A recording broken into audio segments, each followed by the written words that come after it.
with Imaginarium Feeder, forcing players to level their Dories, Alloys, and Qiqis, you might be moaning for Mora. Even doing all the events, sending expeditions, and buying out the teapot. There are also random events that people often overlook, bringing 1 to 2,000 Mora for the first 10 completions every day. This spot in Sumeru has a guaranteed respawn rate. But that's all child's play compared to Mora Runs. Hi, name is Train and the idea is pretty simple. Just kill 400 elite enemies, which is the daily cap. But since they bring various amounts of Mora and just aimlessly getting around will take you ages, experienced runners have created highly optimized paths, maximizing time, Mora, or balancing in between.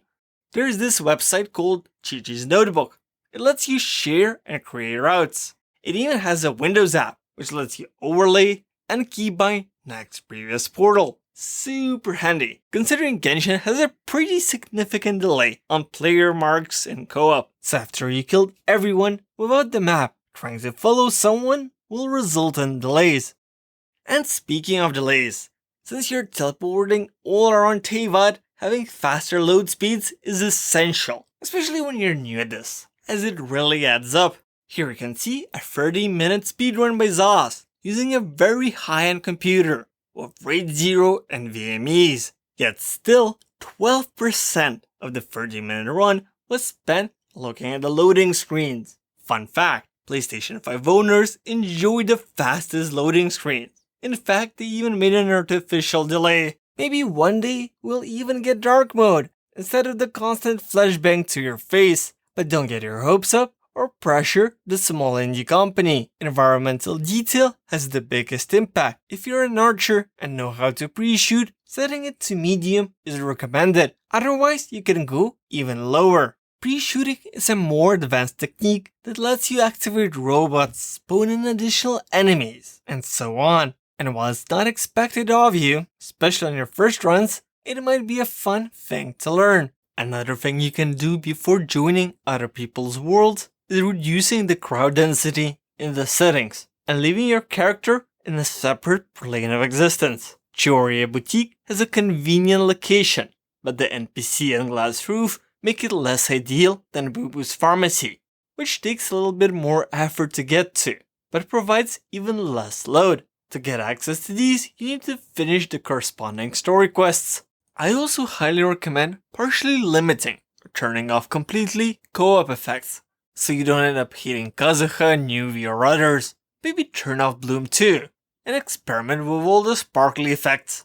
Not only might it improve your hardware performance, but it gives an opportunity to see what's going on, as there's a number of places you can get easily killed or even one-shot. With basic optimization out of the way, the big question, how long does it take? That's a hard one. Like asking, how deep is the sea? As it really depends on the characters, their investment, group attitude, and the route. The -6 you're watching right now sacrifices some of the Mora output, taking lower value monsters so you can cap faster, and has an efficient team of double Animo for resonance, decreasing stamina consumption by 15% and increasing movement speed by 10, as well as a C2 gene, the speedrun queen, giving an additional 15% movement speed increase when she catches particles to everyone in co-op. With whale DPS, you can do this in 11 to 12 minutes. More casually, it would probably take you 20. And yes, many whales do these often. It's both fun and brings additional artifact fodder. Remember, you will need 4 worlds to cap with this one, and for the 45 to 80 minutes, you're rewarded with over 140,000 Mora and around 40 artifacts. When people are exchanging worlds, finishing them one after another, this is called trading. Sharing, on the other hand, as the name implies, is when you're doing just one world, and is more popular with meme or longer runs, prioritizing beefier 600 more enemies, as those take 35 to 45 minutes for a fast run, or up to 80 if you want to chill and relax. And sky's the limit if you're going full meme.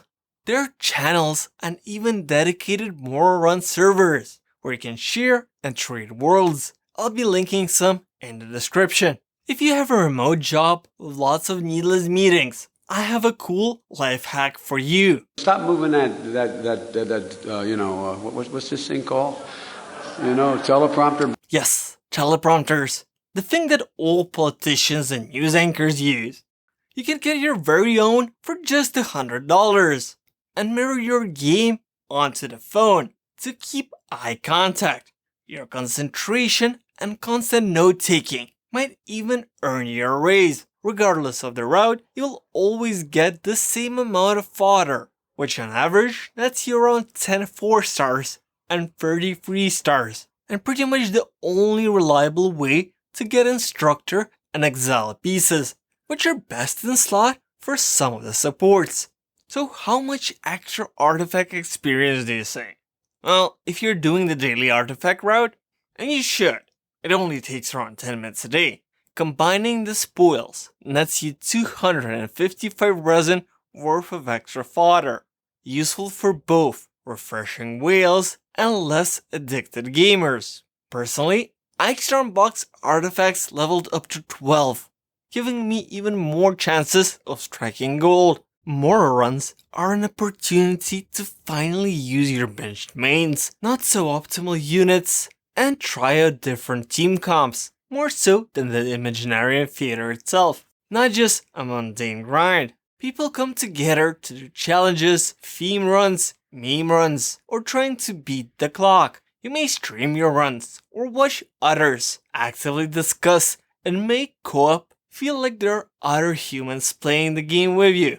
And yeah, no one's going to judge you for being the quiet kid either, and this guide, along with recorded, completed runs, will help you limit interactions if you're a scaredy cat or just too shy. Since you're sticking out for so long, I guess you decided to give Moruns a try. Good, it's always nice to talk to smart people, and so others don't think you're a noob, here's some advice for you. Change your server name to your in-game name and include your UID. Now everyone knows who will be joining their world and lets others join yours. When responding to a shared trade, make sure to actually ping the person. I'm posting on multiple servers and I have something more exciting to do than just wait for your reaction. Common sense, not so common. Check if there's any indication of the run type. If it's a faster speedrun, don't go in without knowing the route.